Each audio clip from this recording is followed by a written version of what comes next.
Hello, my name is Ricardo. This is my second video. I thought I was starting to feel a little bit better about recording, but obviously there's still quite a bit of social awkwardness from my last take. Um, yeah, yeah. Now, I'm going to talk a little bit about what you see on the screen right now. But I'm not going to give the quality presentation just yet. I do want to try to do like a quality take on this, um, with videos and statistics and everything. Like I have supporting. I'm not going to bother opening it up right now, but I have some supporting documentation and evidence to go along with the claim that I'm going to try to make. And I'm going to collect more before I give my final presentation on the subject. But right now I'm just trying to get used to talking to a camera. I think there are a few people who could probably do this a lot better than I could. People with more experience, like Teal Deer and Sargon, Amazing Atheist, and I'm probably gonna send this video to some of those guys and see if any of those guys want to try their hand at it, present their take on it. But essentially, the argument that I'm going to attempt to make here is that feminism suffers from a lot of what's called groupthink, which, if you haven't heard of it before, it occurs when a group makes faulty decisions because group pressures lead to deterioration of mental efficiency, reality testing, and moral judgment. The symptoms are illusion of invulnerability, collective rationalization, belief in inherent morality, stereotyped views of outgroups, direct pressure on dissenters, self-censorship, illusion of unanimity, and self-appointed mind guards. So the argument essentially runs like this. You've got certain propositions which are pretty much immune to criticism. I mean, they're so like uncontentious, like so good and righteous and just on the surface, by themselves as standalone viewpoints that pretty much no one would debate them. For instance, I believe that all women should be equal, right? That almost no one's going to debate you on that subject. I mean, you can pretty much, yell that out in the streets. I believe all women should be equal, and no one's going to come up and debate with you. No one's going to be like, no, women shouldn't be equal. They should definitely be lesser. Like, no one's going to say that. I mean, I'm sure there are some small minority, but it's like, if I had to guess, it's probably like less than 1% of the population. I'm not going to guess when I give my final presentation. I'm probably going to have to look that one up, but it's not a majority of the population for sure. And that's how I think these things probably get started. That's how groupthink starts. It starts innocently. It starts with an idea that everyone can get behind, like all women should be equal, right? And because everyone believes it, no one debates it at first. No one disagrees with the group, and people start to rally together, and they start to say that we should all band together, we should all work together, we should all act together, we should be a group, create a group, and fight to make sure that women have equal rights. Again, on the surface, a great idea. Everyone loves equal rights, and everyone thinks that women deserve equal rights, and if they don't have equal rights, then we should definitely work together. People are stronger as a group, and as a group we're more powerful and we can do more, etc., etc. So you start from this place, that this basic premise that sounds fantastic, right? It sounds glorious on the surface, but that's where groupthink comes in. The more everyone agrees with everyone else's opinion, you see right here. A group is especially vulnerable to groupthink when its members are similar in background, when the group is insulated from outside opinions, and when there are no clear rules for decision making. So this would happen on your college campuses, in your feminist forums, places like that where you've got this echo chamber that forms, and everyone agrees with everyone else, and it begins very rationally with very rational ideas and viewpoints that everyone deserves equal rights, and you start slowly introducing these ideas that are further and further afield, slowly less and less rational, until you end up with things like this. This is one of the things that I'm going to include in my presentation. The person in this study, subjective, what is it? What's the word for it? Essay, I guess. Research document. But yeah, the person here is arguing essentially that quantitative methods for studying, for research, let's see, what was it? Where was I? Quantitative methods traditionally being associated with words such as positivism, scientific, objectivity, statistics, and masculinity. In contrast, qualitative methods have generally been associated with interpretivism, non-scientific, subjectivity, and femininity. Right.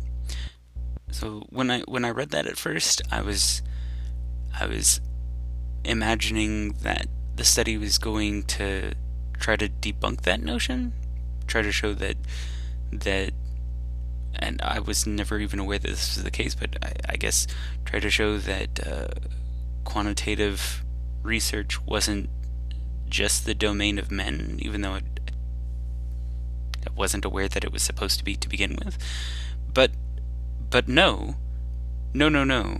This study actually goes on to suggest that that quantitative research is outright wrong, is less valuable because it's by men. Like that's God. I'm gonna have to find this where they say. Oh God, this is hilarious. Hold on.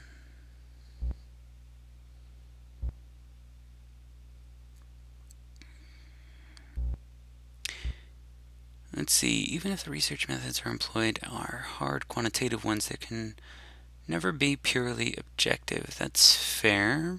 Hold on. Humans, be they female or male, are not computers and are unable to process information without some degree of subjective interpretation. Again, this is totally fair. This is why quantitative data has these are the assumptions that we made at the beginning of our research. These, they try to state where they're coming from to allow for criticism and feedback, and for people to perform their own tests and check them on their issues. But hold on, this gets better. This starts with the first stage of research. Identifying the topic to be studied invariably involves subjectivity. As the process continues, this is highlighted further. Indeed, the introduction or literature review at the beginning of a report is actually a review of the literature research, blah, blah, blah. Hold on.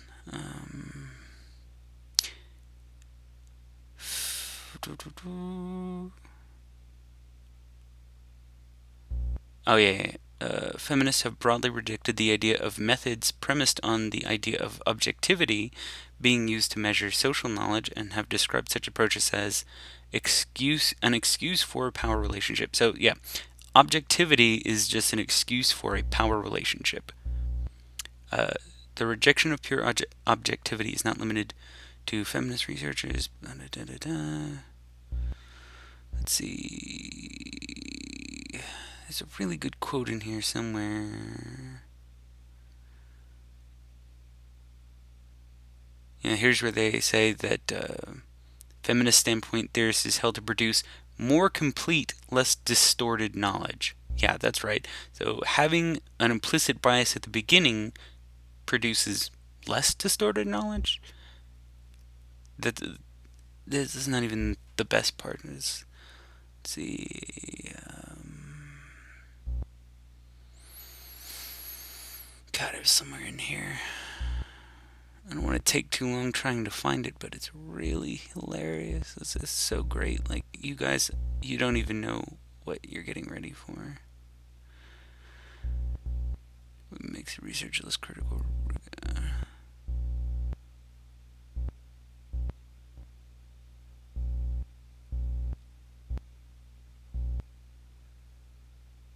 Let's see.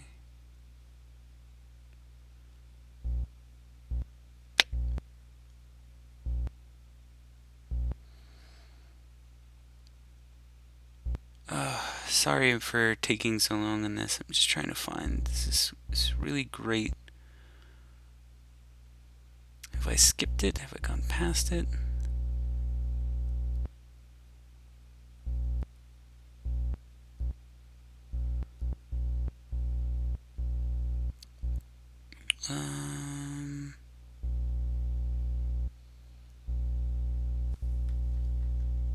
Here we go. Sorry. Yeah, I did skip it. Second wave feminism developed in the 1960s and questioned not only how knowledge is produced, but also who produces it and how it is used. Barbara Du Bois highlights that what has been named universal knowledge is actually male knowledge derived from male scholarship and therefore is fundamentally flawed. So, universal knowledge is fundamentally flawed because the researchers are male, is essentially the argument. She emphasizes the androcentric basis of the social sciences and explains that the, quote, person has been considered to be male, and the female, the woman, has been defined in terms not of what she is, but of what she is not. The androcentric perspective in social science has rendered women not only unknown, but virtually unknowable. Due to this androcentricity and the muting of women's voices within the social sciences, blah blah blah, what's her face, suggests that rather than concentrating on the sociology of knowledge, we should actually be investigating the sociology of the lack of knowledge. She argues that this perspective examines how and why knowledge is not produced, is obliterated, or is not incorporated into canon. It is this questioning of knowledge that forms the basis of feminist epistemological issues. So, they're trying to frame it as women's voices aren't heard, and by taking a qualitative rather than a quantitative approaches, you can capture the voices of unrepresented minorities, and it sounds great to them, I'm sure. To a feminist reading that, I'm sure that sounds like, we're representing the unheard voices, the minority, and this is where that groupthink leads, right? This is where you start off with something simple, something pure. Everyone deserves equal rights, and you build on that and add a lot of different ideas that don't really make sense, right? But you've got this right here, the belief in inherent morality, this collective rationalization, right? That slowly over time you can incorporate ideas like quantitative data isn't valid, it's fundamentally flawed because of the sex of the person working on it. Without presenting any clear reason as to why that should be flawed, other than they are apparently in power.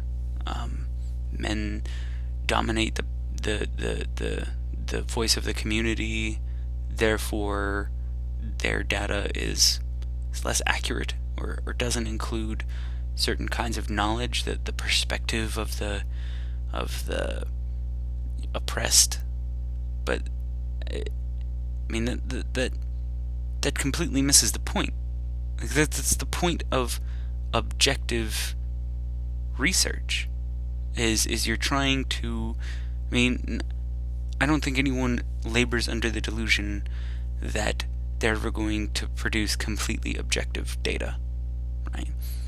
The point is not to necessarily produce data that is completely objective. I don't think anyone thinks that that's even possible. The point is to come as close to objectivity as possible in order to remove the personal element, in order to root out subjectivity, because subjectivity can't be trusted, right? So the argument completely flies in the face of the nature of science, and yeah, there's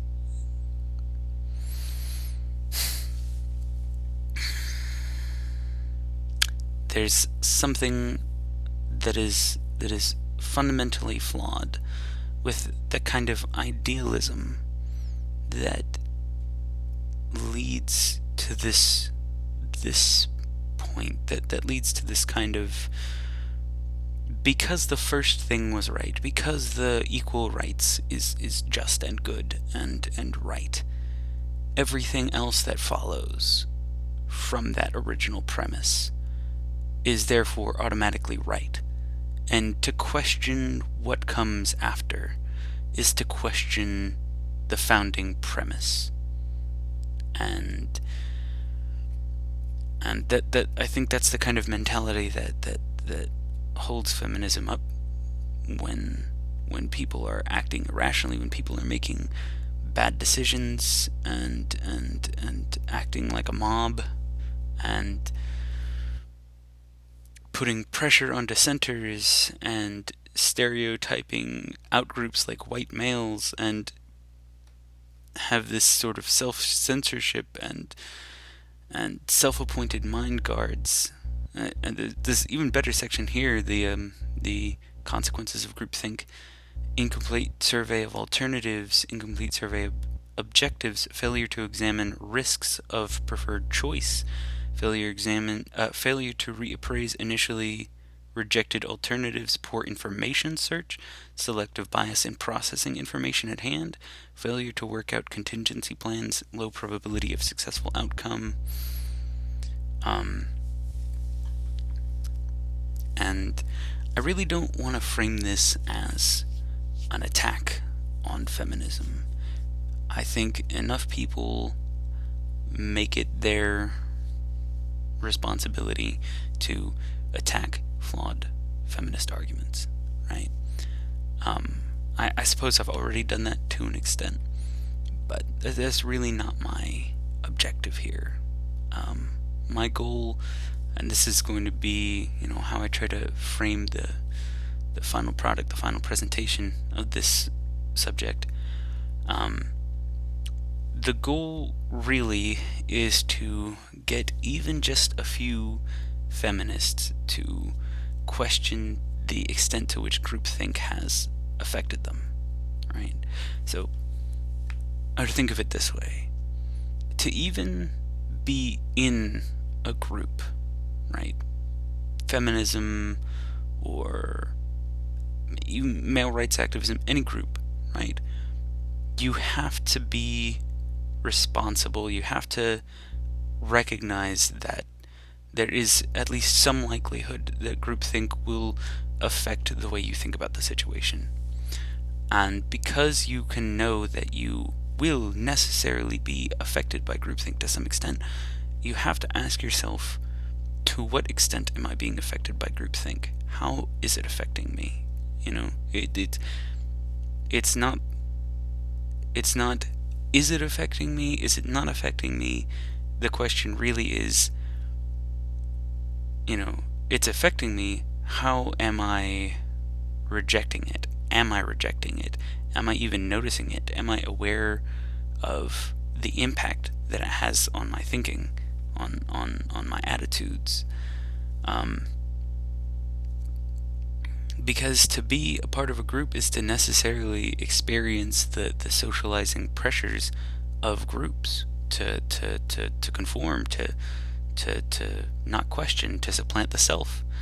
Um, so I think it is important to, turn inward, to examine, to what extent does groupthink affect my outlook on the situation. And I'm hoping that, if a few feminists look inward and they see that groupthink is at least affecting them to some extent, they will be motivated to question to what extent it's affecting them. What is their relationship to the group of feminists? To what extent are they supplanting their own critical thought?